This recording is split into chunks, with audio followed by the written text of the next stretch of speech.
There is a spiral escalator in the heart of San Francisco that once carried thousands of people every single day. It curves upward through 5 floors of retail space. Designer, boutiques, department stores. Food courts buzzing with conversation. Today, that escalator is blocked off with metal barriers. The upper floors are dark.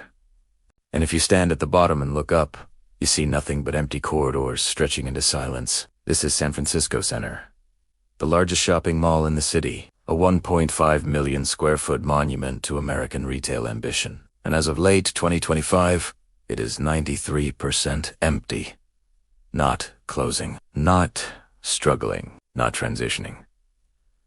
Empty. Security guards now outnumber shoppers on most days. Holiday music still plays through the speakers, echoing off marble floors, where no one walks. The few remaining stores, a handful of shoe shops, a phone repair kiosk, a struggling Shake Shack, feel less like tenants and more like survivors. The questions are obvious. How does the biggest mall in one of America's most famous cities become a ghost town? How does a building valued at $1.2 billion just 7 years ago fall to $195 million? How does a city synonymous with innovation, wealth, and ambition allow its commercial heart to simply stop beating? But the harder question is the one nobody in San Francisco wants to answer. What if this mall is not the exception? What if it is the preview?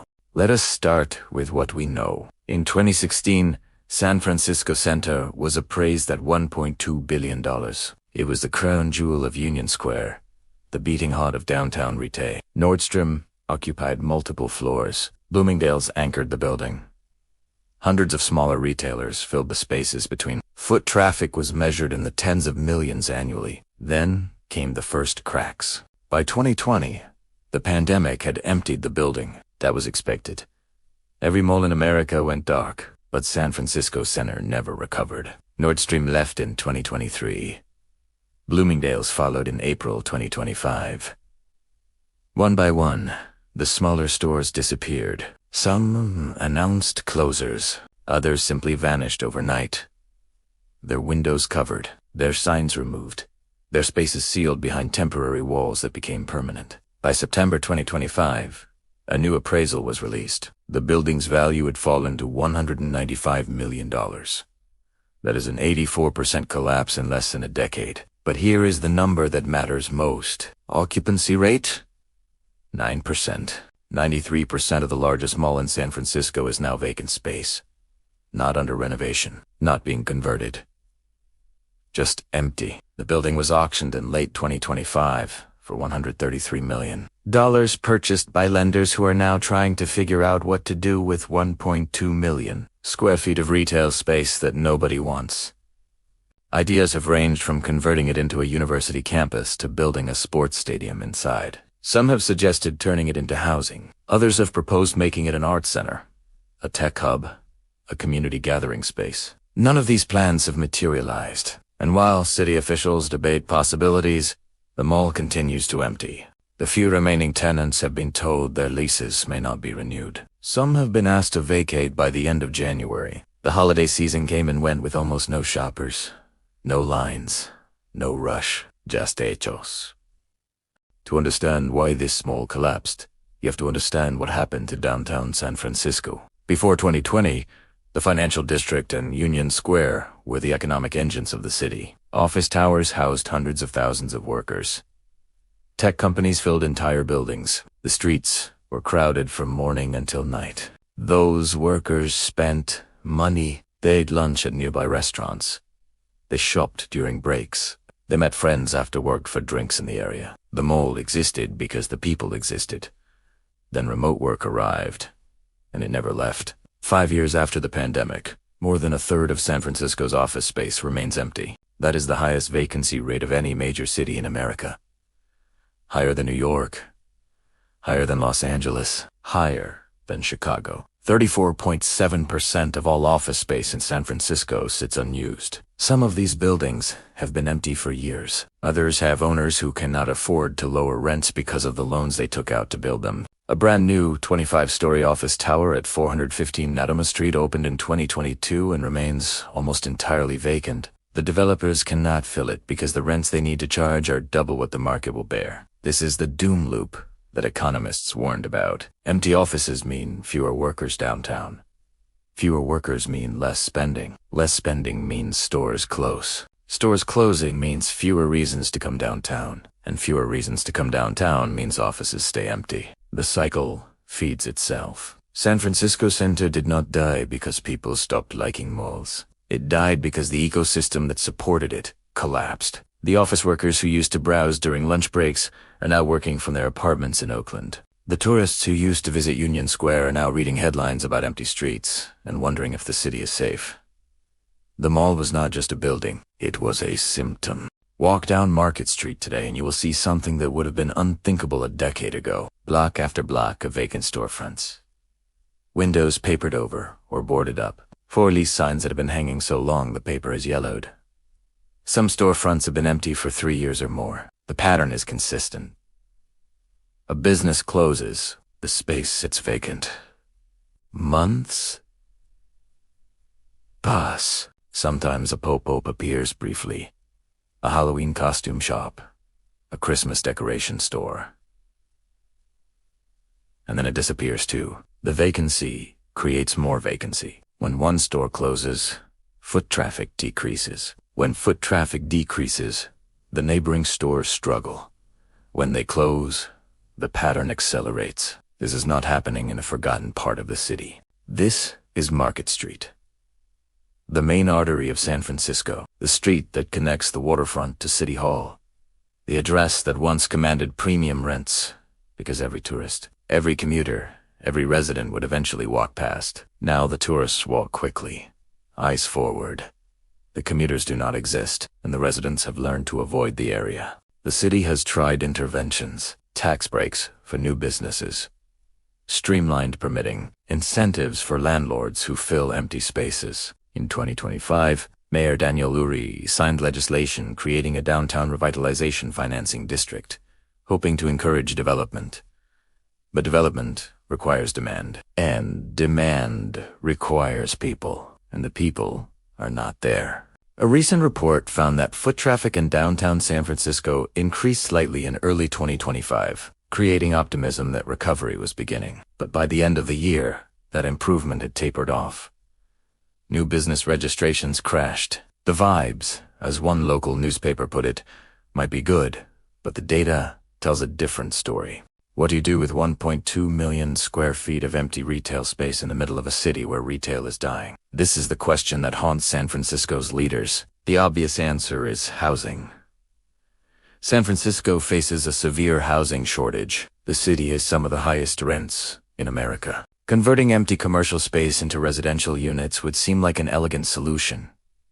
Repurposing what exists rather than building from scratch.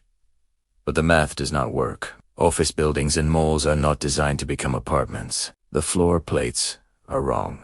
Office towers are built with large, open floors and centralized plumbing. Converting them means running new pipes to dozens of individual units, creating windows where walls exist, restructuring entire buildings from the inside out. A recent analysis found that San Francisco's empty offices could theoretically produce 61,000 housing units. That would be enough to make a real difference in the housing crisis.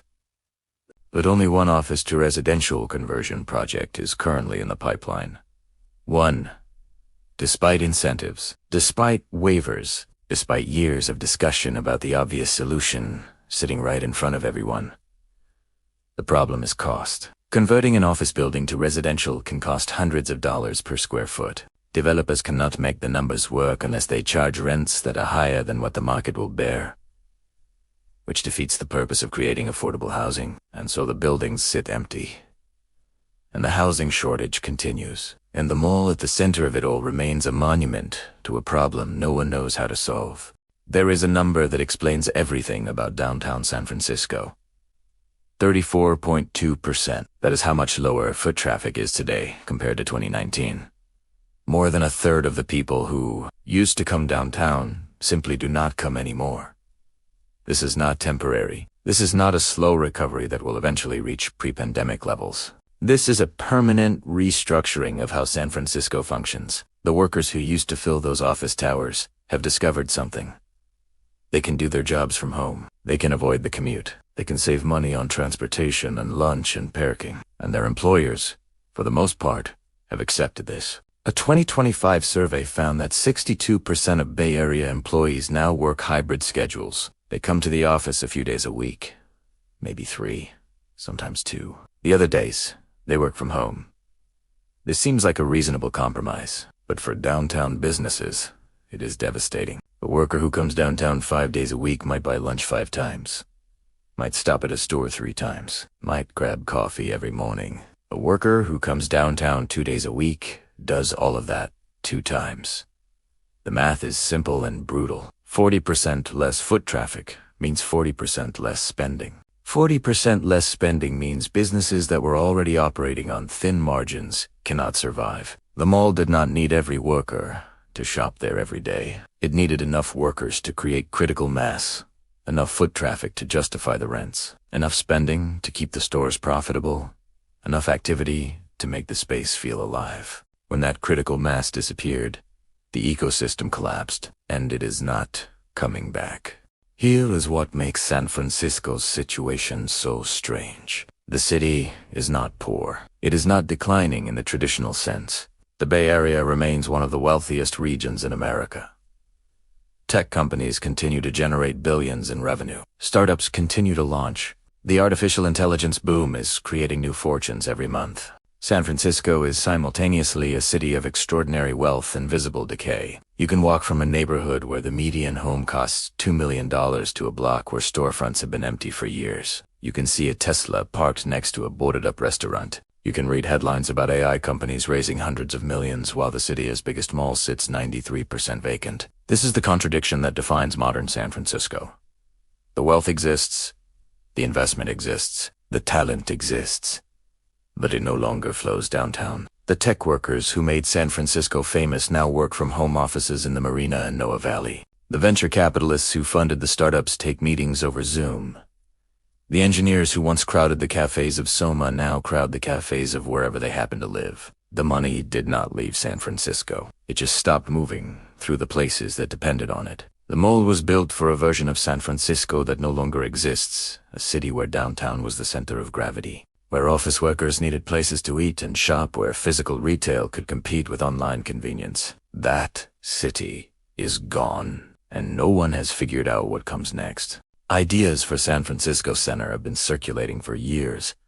A university campus that would bring students downtown, a sports arena that would draw crowds for events, a mixed-use development combining housing, retail, and community space, an art center celebrating San Francisco's cultural heritage. None of these have moved beyond the proposal stage. The building is now marketed for sale by CBRE, one of the largest commercial real estate firms in the world. Their pitch emphasizes the location steps from BART and Muni, in the heart of a city they describe as experiencing renewed civic leadership. But renewed civic leadership does not fill empty buildings. The challenge is fundamental. Any major conversion of the mall would cost hundreds of millions of dollars. It would take years to complete, and it would require someone to bet that downtown San Francisco's future is bright enough to justify the investment. Right now, no one is making that bet. The developers who might take on such a project are looking at the office vacancy rates, the retail closures, the ongoing struggles of Market Street. They are running financial models that do not produce positive returns.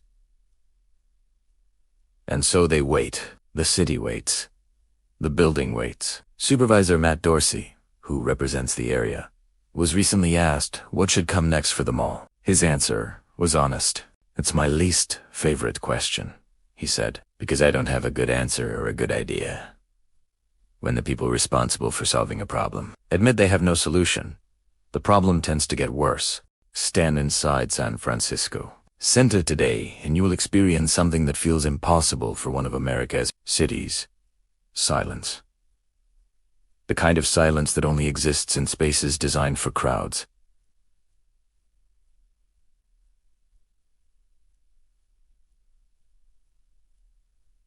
The escalators are still. The food court is a wasteland of empty tables. The corridors stretch forward with nothing to walk toward. Occasionally, a security guard passes by. Ocasionally, someone charges their phone at one of the remaining outlets. Occasionally, The sound of footsteps echoes through the atrium. A reminder that the building is not quite abandoned, just emptied of purpose. This is not how cities are supposed to work. Shopping malls are not just retail spaces. They are public squares. They are places where strangers share proximity, where teenagers hang out, where families spend afternoons, where the commercial and social functions of a city overlap. When a mall dies, something more than stores disappears. A piece of public life disappears with it. San Francisco Center was built in 1988. For more than 3 decades, it served as a gathering place for millions of people. It witnessed first dates and job interviews and random encounters. It hosted holiday shopping and summer sales and everything in between. Now it hosts nothing. The question is not whether the building will be repurposed. Eventually, someone will figure out what to do with it. Cities adapt. Spaces transform. The land is too valuable to sit empty forever. The question is what it means that this happened at all. San Francisco was supposed to be the future, the city that invented the technology reshaping the world, the place where ambition and innovation intersected, the proof that American cities could remain vibrant in the 21st century. Instead, it became a cautionary tale, a city that built too much for a future that never arrived. A downtown that emptied while the wealth accumulated elsewhere. A mall that went from $1.2 billion to $195 million in the span of 7 years. The escalator still curves upward through 5 floors. But there is no one left to ride it. And somewhere, in the silence, you can hear the city asking itself the question it has been avoiding. What happens when the center cannot hold? What remains when the people who made a place alive simply choose to be somewhere else? San Francisco does not have an answer yet. And until it does, the biggest mall in the city will continue to wait. Empty, quiet, a monument to something that used to be